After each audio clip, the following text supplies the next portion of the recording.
Hey guys, what's going on? It's Jose Hernandez here, back at it again. So, I haven't really posted a video like this in a while. I apologize about that too. I've been really busy, guys. I haven't had a whole lot of time. I've been wanting to get around to it. Like, I've just been saying out loud to myself, like, yo, I need to post another pull list. I need to get on this pull list thing that I want to do. But now I finally have time. I finally have a day off. Cause guys, I'm telling you, every single day I'm doing something. If I'm not at work one day, then I'm gonna be at school, and vice versa. You know what I mean? So now I finally have time. Finally found time on my schedule. I still were able to pick up my comic books from the past few weeks, and that's exactly what I'm going to be talking about right now. And by the way, before I start, I just want to say Leaki Episode 3 officially dropped. It officially dropped. Make sure you click the link in the description below. I will leave it there. Go check out the first two other episodes, because this third episode is the most important one in the whole entire series, and it ties in everything. It explains every single thing you need to know about the series.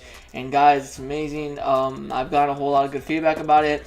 People are digging the series so far. People are loving it. It's such an invigorating feeling to know that people are truly appreciating my creative mind, my creative comic book universe I'm trying to bring out onto you guys. Alright, so anyways, let's go on with the pull list.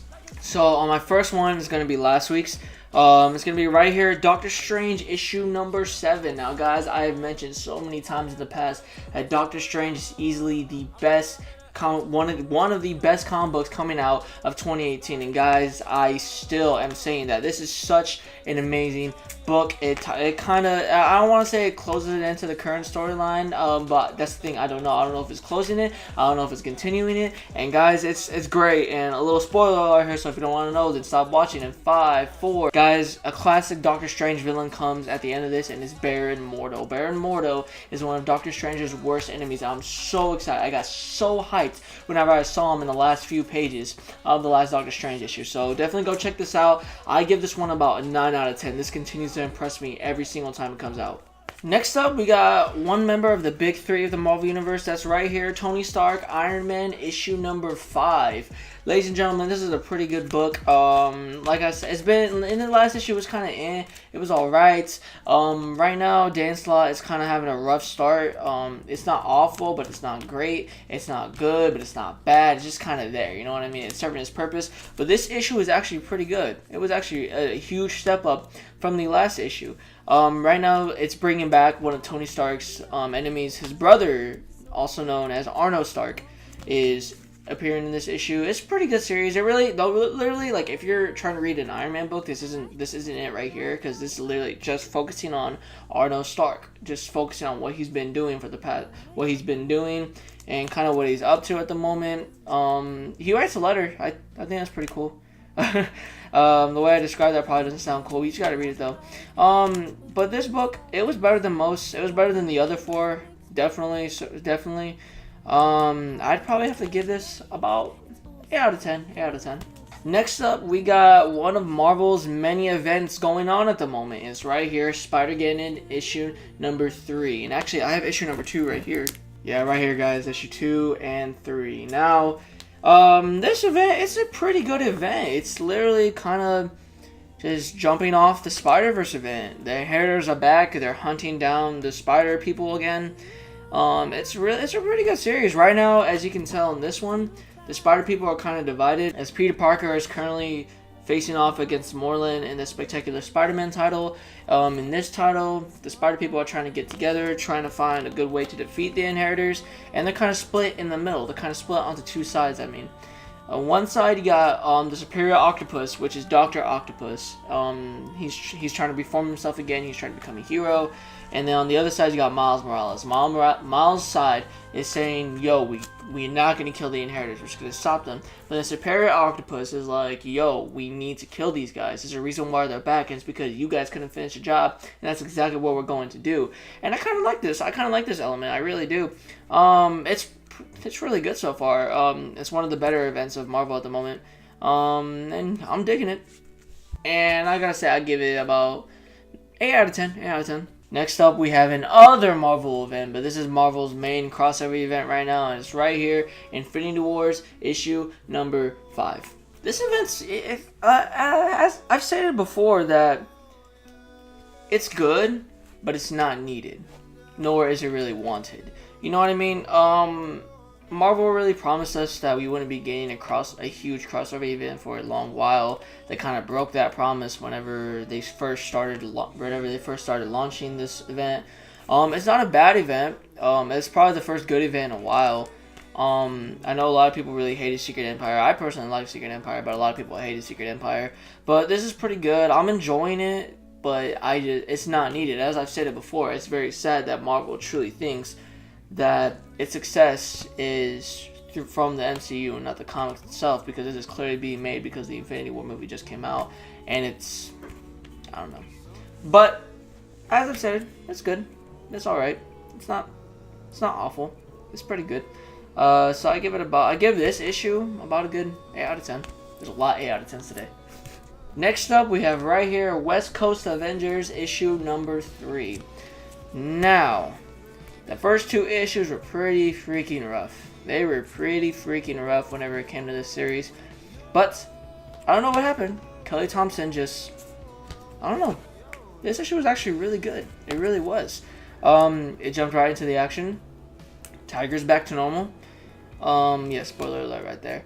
And I don't know, I'm just not really invested into Broddock as a villain. Just the way the story's been really playing out, I'm just not really into it. You know, I like the story, I do. Just like I said, the first 2 issues just kind of meh for me. This is still on my pull list. I'm going to pick up the next issue around next week sometime, and we're just going to see where it goes. Like I said, if this story arc doesn't really pull me in by the last issue, then it's just, I'm not going to be picking it up anymore. But this one I give about a good 7 out of 10. Next up, we have the Immortal Hulk issue number 8. Guys, this is a great series. This is one of Marvel's really good books. Like, it's really freaking fantastic. In the last issue, like we talked about, the Avengers had taken on the Hulk and they had trapped him. But what they didn't know was that this company, I forgot the name of it if I'm being honest, they cut him up into multiple pieces, into multiple body parts, into multiple jars.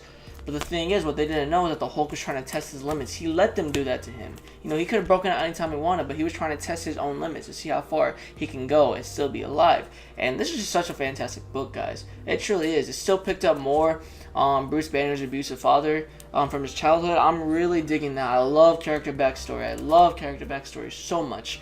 And this does not disappoint, guys. This is the one you really need to pick up. This is the one you really, really, really need to pick up, guys. And this one I give it about a 10 out of 10. I swear every single book in this series is gonna get a 10 out of 10 from me. Now, next up, this is a very bittersweet thing to see, but it's right here, Moon Knight, issue number 200, and it's also the last issue of the current Moon Knight series, and we're not going to get another Moon Knight series for a very long while, from my understanding. As I've stated before, the Moon Knight series, it started off very, very strong. It was very good, introducing 2 new villains, that is the Sun King and the Truth.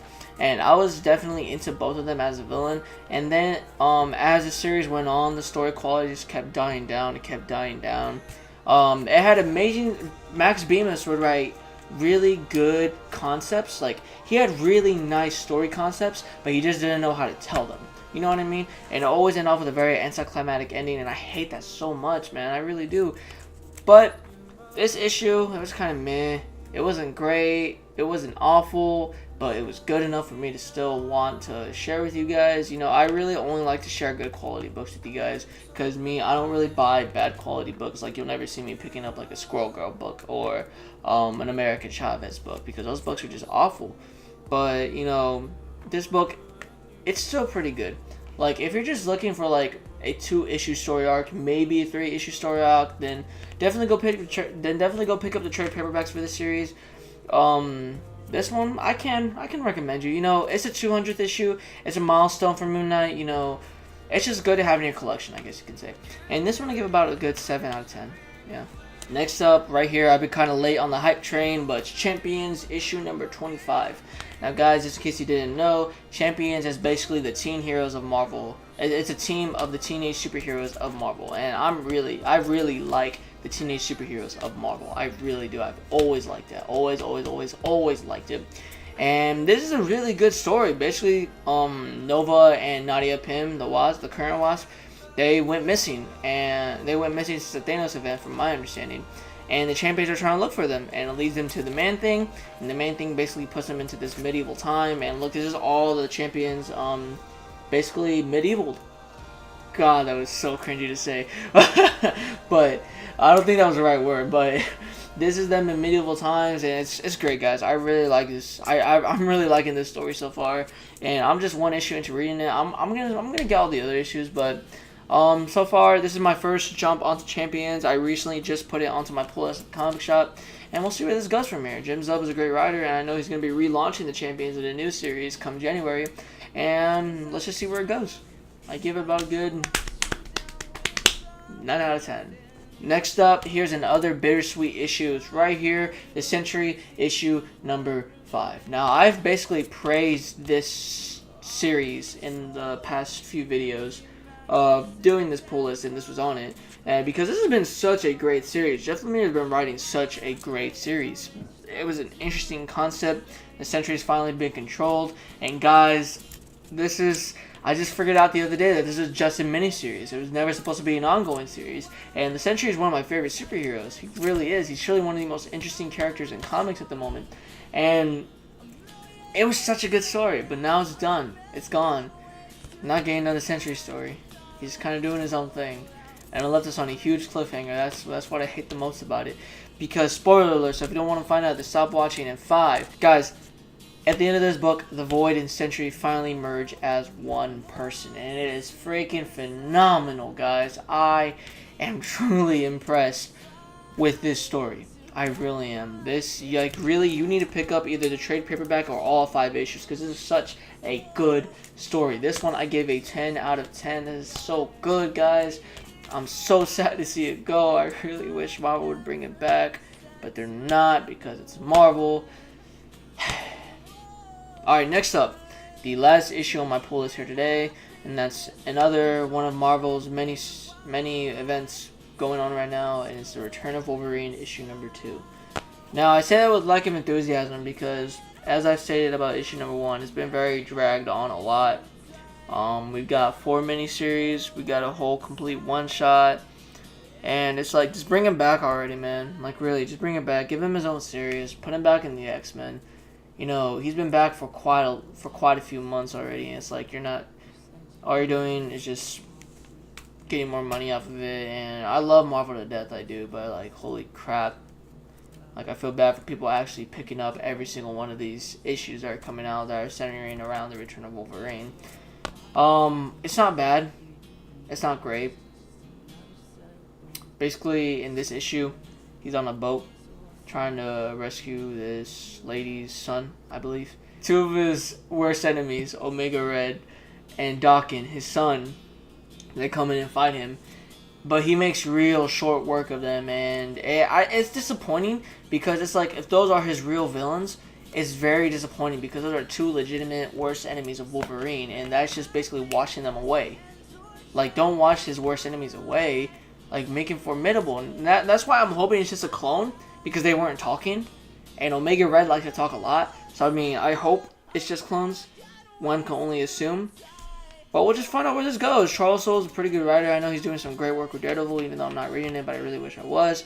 But Return of Wolverine, just finish it up already, bro. I really just want to read a good Wolverine series again. I want to see him back on the Uncanny X-Men book, which I'm picking up next week. So this issue I give about a good 8 out of 10. 8 out of 10. The Far Red Claws are pretty cool. I'm not gonna lie. Alright, guys, that's all I have for you today. Thank you for tuning in to this episode of Marvel Pull List. I'm gonna be posting another one. Okay, this is a pinch of salt. I'm gonna try to post another one next week because there's a lot of books coming out this week and next week. And next week's also Thanksgiving week, so I'm gonna try to get around to it. I just said next week's Thanksgiving week, but that's this week. I haven't been getting a lot of sleep lately, guys.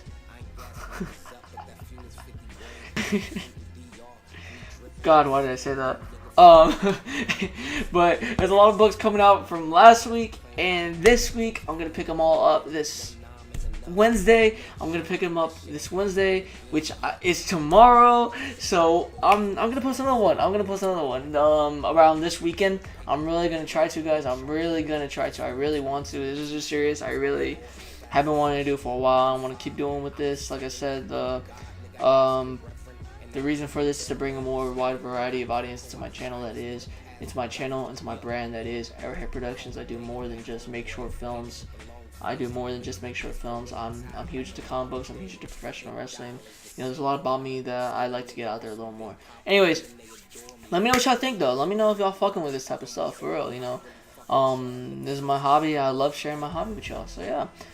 Thanks for watching. As always, make sure you go check out the past 3 episodes of Leaki. Episode number 4 is coming out this Saturday, people. This Saturday, the 4th episode, the final episode of Leaki Part 1. Part 2 won't be dropping for a while. I'm not gonna lie to you. We have to refilm quite a few scenes. That's why it's not gonna be coming out for a while. But believe me, guys, I've seen what we have so far for Part 2.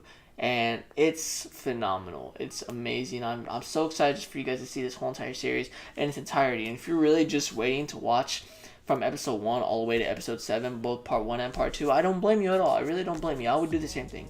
Anyways, thanks for watching. Once again, check out my other work. Go check out my short films. Go check out Leaki. Go watch my vlogs if you're trying to feel a little entertained. Alright, that's all I have for you guys today. Thank you. Bye.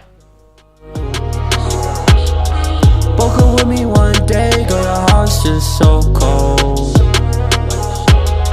Said that I'll give you the world and you turn it to a snow globe. Oh, baby, now they taking photos. Me and my red cup in the cut, girl, I'm so low. Dolo, head in the club, girl, I'm